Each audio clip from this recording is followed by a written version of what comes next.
Morning all, I hope you're well. I'm a bit late, but let me tell you why. I planned 9 o'clock. And I don't know about the rest of you. I don't know if any of you have got children or if you've got little ones or rugrats as I like to call them sometimes, or I call them eggheads as well.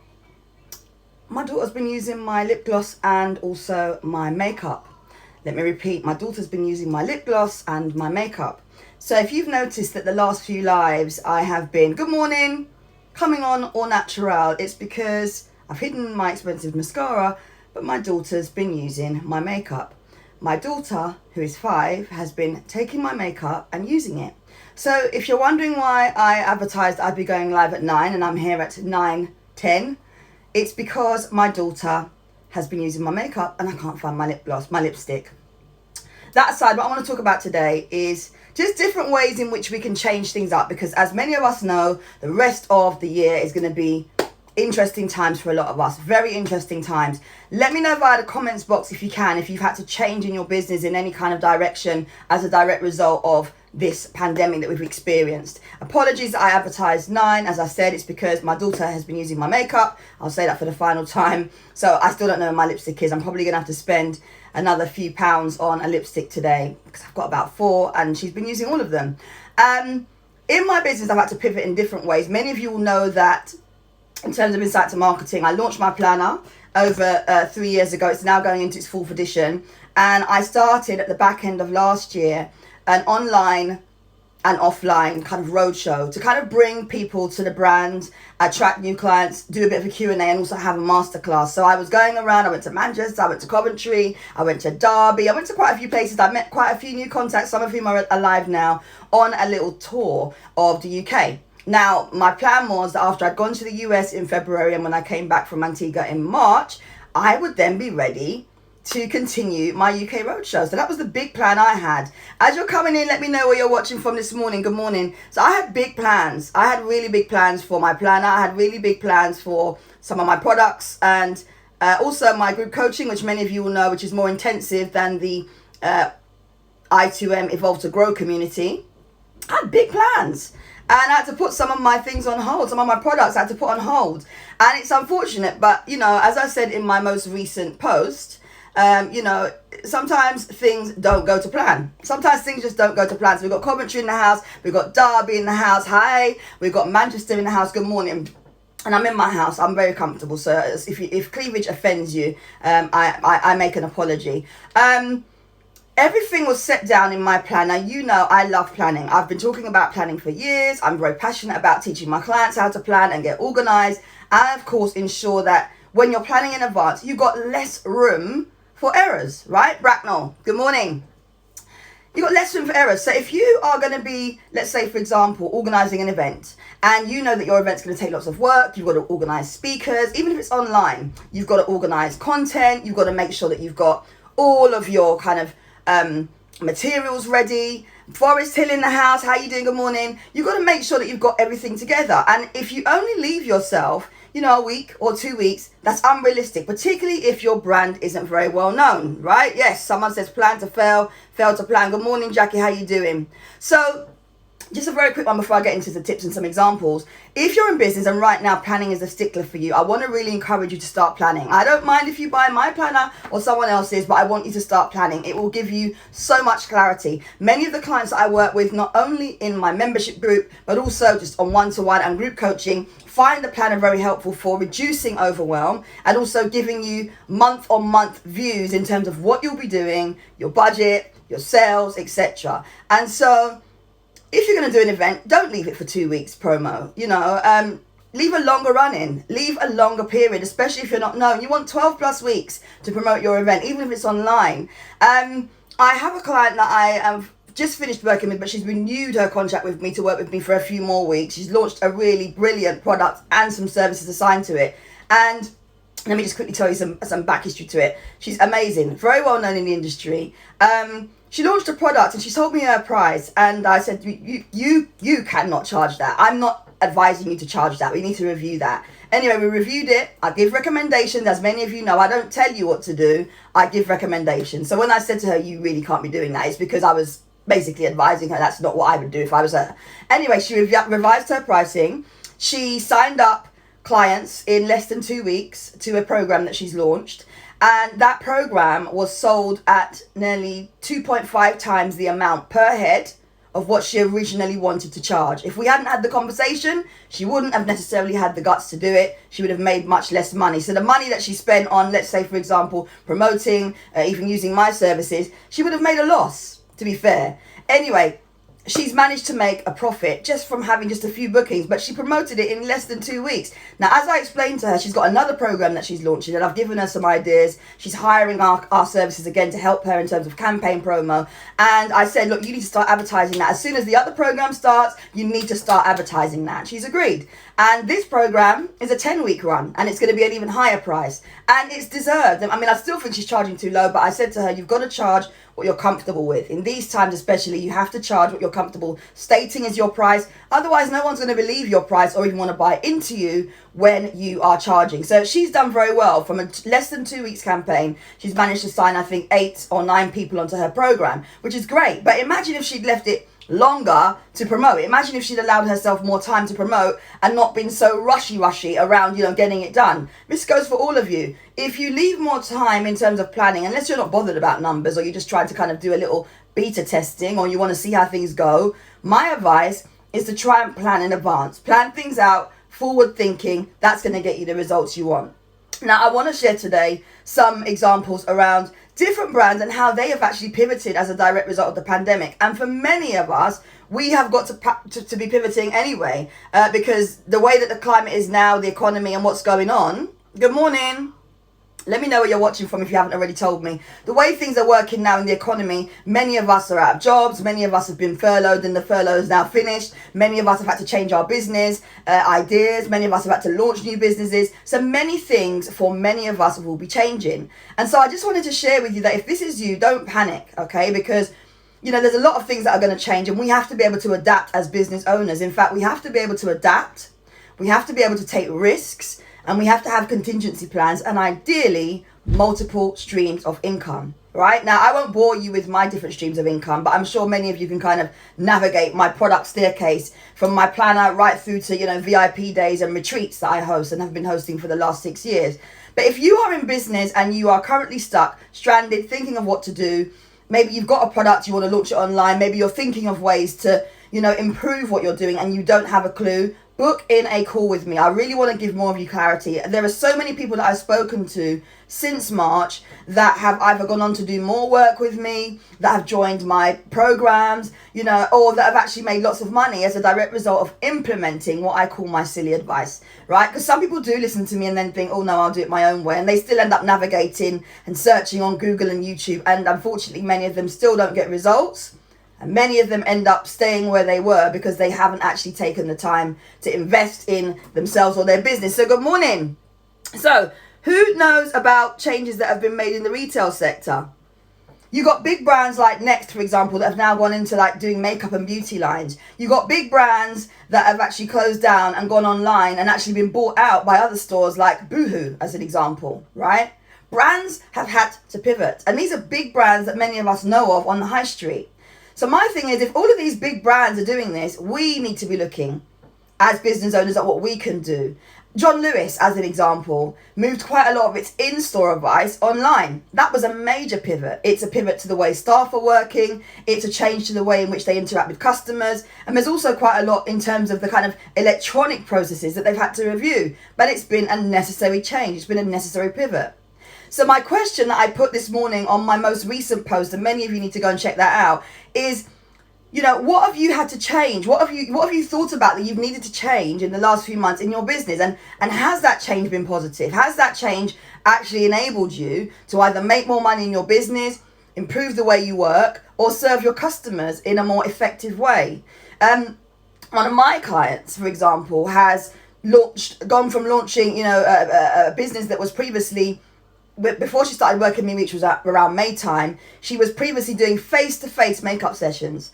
I then helped her to launch and initiate one-to-one sessions for makeup tutorials online. She's had loads of bookings since March doing that. In addition, she's launched a really lovely range of head wraps, different types of head wraps, without a website, without any customer testimonials. And she's done that because I've helped her to build not just a business brand for her makeup stuff, but also her personal brand. And we're now talking about all kinds of stuff for her brand in terms of white labeling stuff, in terms of looking at strategies to collaborate with other people and fashion stylists and all that good stuff. So what I'm basically saying to you is, it doesn't matter what industry you're in, you can navigate it. I work with caterers, I work with authors, I work with stylists, and every single one of the business owners that I work with across different industries have had conversations with me, whether they wanted to or not. I've actually kind of led them in to start thinking or rethinking about the way in which they're working, because a lot of us are stuck in our traditional ways, and unfortunately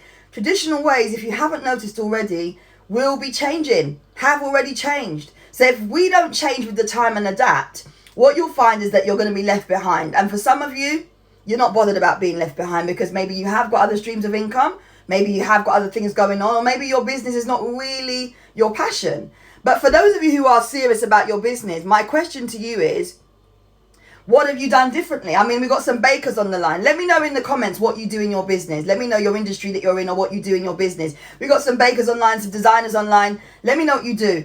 I've worked with bakers in the past who have gone from baking one cakes to just focusing on weddings as a strategy. In fact, I spoke to a baker that I used to work with who done phenomenally well when she was working with me, who's now launching a podcast, who was saying to me, oh, V, and I'm going to stop doing all of these, Peppa Pig cakes and all of these kind of, what she was doing before, very high quality cakes, by the way, for any of you that do make Peppa Pig cakes, but she was doing kind of itsy bitsy stuff, making her lots of money because she's a high-end baker, but she was doing lots of itsy bitsy stuff. And I gave her some advice on our call. She didn't even pay me for it.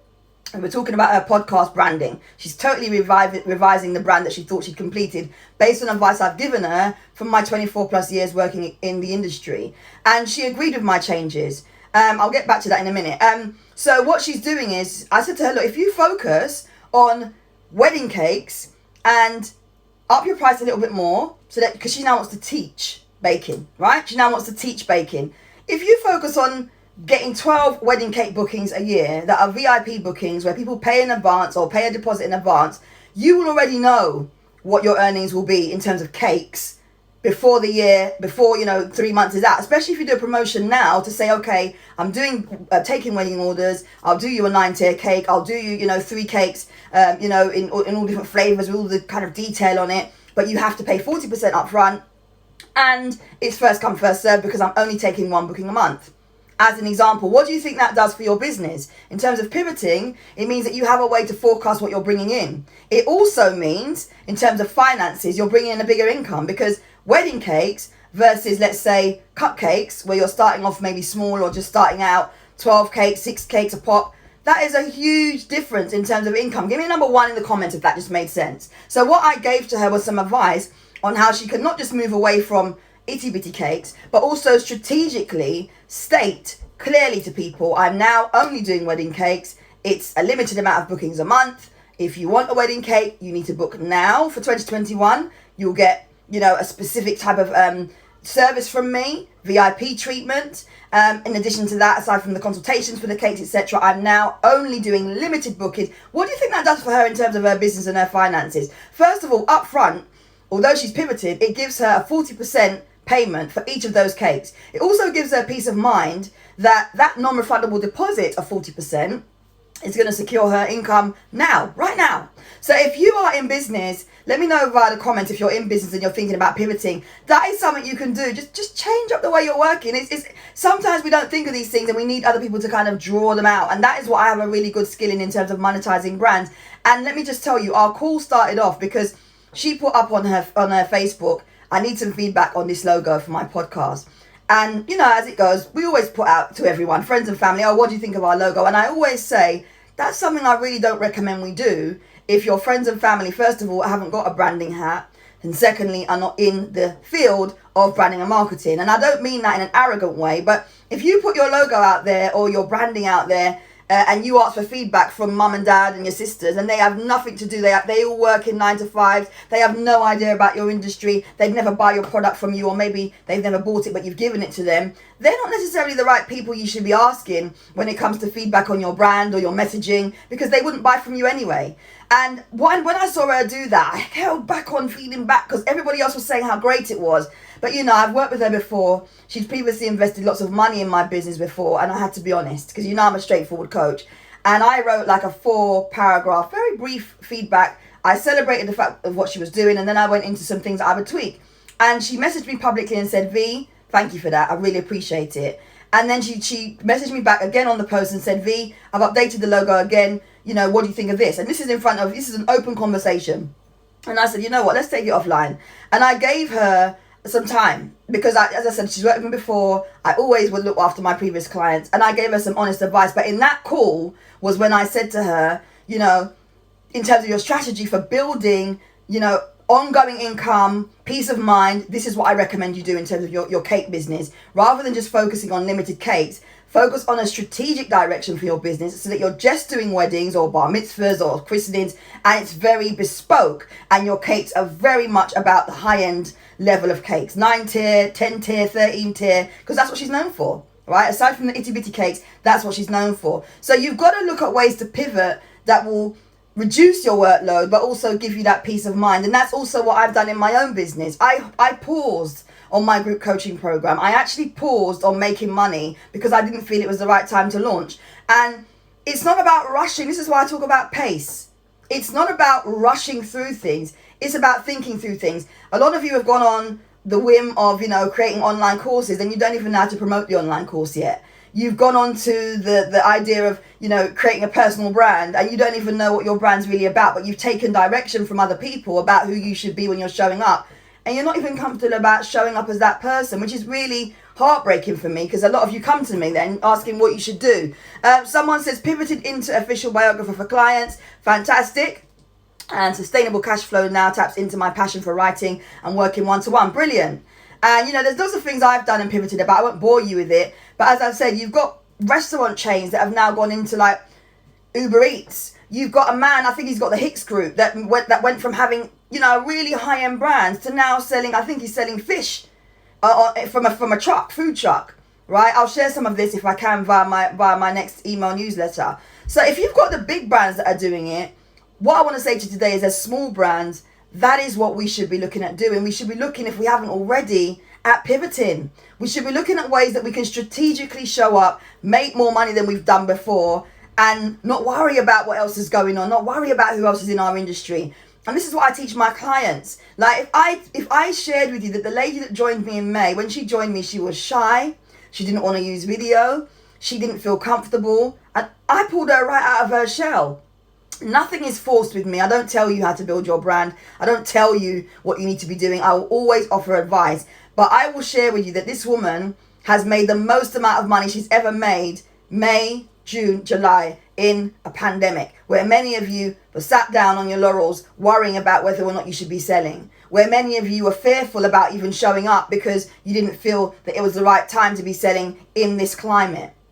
She's made loads of money, and she's just one example. I've got a tour operator that I work with. She's an individual travel agent, never gone live, waiting for her daughter to do a recording for her on her very first video.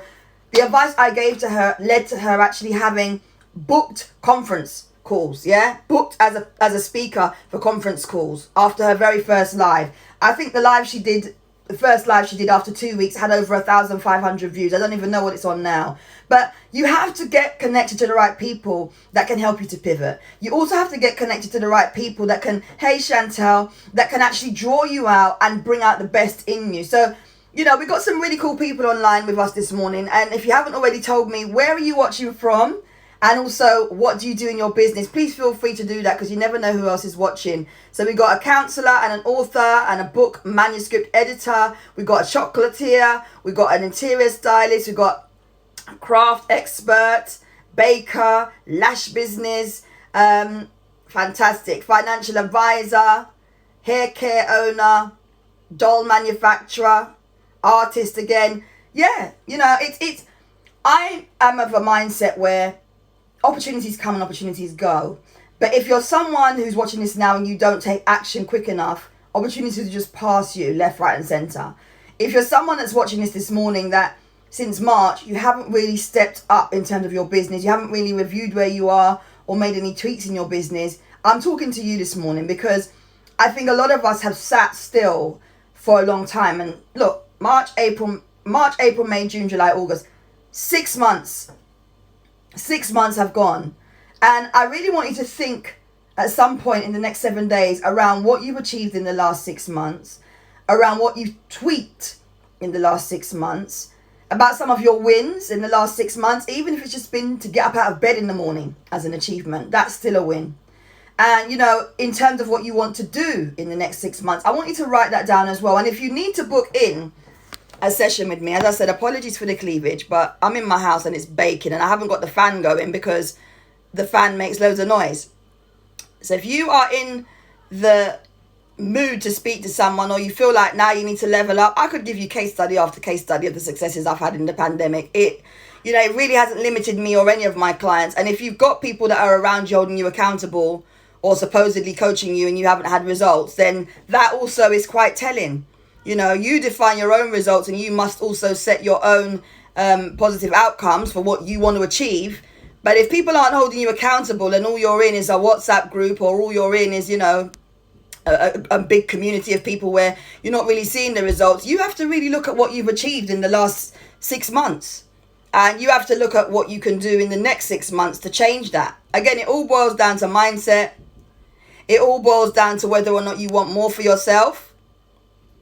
So let me just pin this particular link. All right, Essex, you speaker, fantastic. Good morning.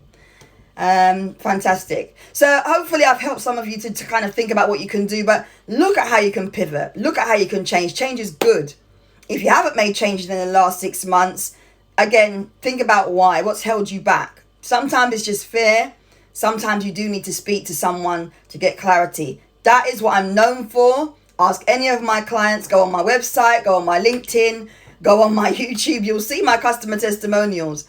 But in a few weeks' time, I'm launching my intensive group program. If you need help right now, I'm happy to speak with you about different options that I've got, including my Evolve to Grow membership, which is less than the price of a coffee a day. And you will get that back. If you put the work in and you listen to my foolish advice, you'll get that back, as all my members have done. The support in that group is amazing. But just think about what you want to do moving forward. Review what you've done the last 6 months. Think about what you've actually changed in the last 6 months. And what you want to achieve in the next 6 months, and who or what you might need to actually get there. I've put a link into the comments. It's www.calendly.com/insight to marketing /15 mins. That will give you a 15-minute consultation with me at no charge to you, where we can talk about a few ideas and also look at maybe a way forward for you if you are really stuck at this time. But for those of you who've been watching my content for a while or opening my emails for a while that are still feeling a little bit stuck, there are different options to work with me if it's me you want to work with. I do one-to-one coaching. I have, my online group, which is for you if you're very much able to kind of crack on and you don't mind working in a group setting, DIY style. And then I've also got other options as well. So let's talk. If that's you, let's talk. You will need to make changes. Well, if you haven't made any already, you will need to make changes. The question is, when are you going to make those changes? And when are you going to start planning? Have a think about that. And if you need me, you know where I am. The hashtag is AskI2M. Take care. Bye for now.